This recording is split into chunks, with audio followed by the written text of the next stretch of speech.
তোমার হয়ে গেল রান্না? এই তো রান্না দেখ প্রায় শেষের দিকে। এটা কি মাছ? আজকে মাছ হচ্ছে বোয়াল মাছ। এতগুলো কার? এতগুলো কার? আমাদের বাড়িরই রান্না, আবার এতগুলো কার? মানে পাড়ার লোকের নেমন্তন্ন করেছে আজকে বোয়াল মাছ খাওয়ার জন্য। না না, হ্যাঁ দেখছিস কত বড় বড় পেটি। একদম বেগুন, টমেটো আর ধনে পাতা দিয়ে সেই লাগবে খেতে। সেই লাগবে খেতে। এই মাছটা শীতের দিন বেশি ভালো লাগে, গরমের দিনেও ভালো লাগে বেগুন দিয়ে। এই যে যেটা তেলটা বেঁচে আছে দিয়ে দিলাম। আর কি রান্না করেছো? আর কি রান্না করেছি দেখবি? খাবি না এগুলো? না, তাহলে আজকে না খেয়ে থাকবি। ঠিক আছে। এই যেটা ধনে পাতাটা এখন দিব না, পরে দেবো। ঠিক। মানে ঢাকা দিয়ে মাছটা সিদ্ধ করে নিই।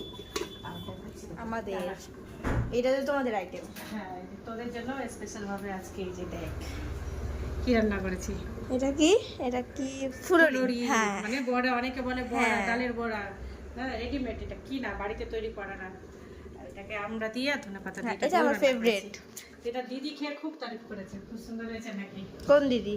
সুন্দর দিদি, ও। এই কলেজে গেল, ওকে খুব ভালো লেগেছে খেতে। ঠিক আছে, আমি তাড়াতাড়ি। জিজ্ঞাসা করার আগে ওই কমেন্ট করে দিয়েছে যে মা খুব সুন্দর হয়েছে। ঠিক আছে, রান্না করো তাড়াতাড়ি, হ্যাঁ, খুব হ্যাঁ, গরম।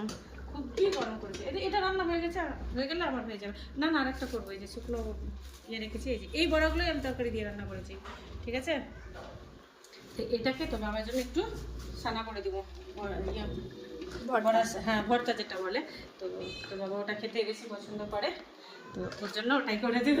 ঠিক আছে। ঠিক আছে, তা আজকে এই সিম্পলের মধ্যে এটাই রান্না বান্না, ভাজা ভাজি ডাল কিছুই না, Good. রকমের তরকারি সানা।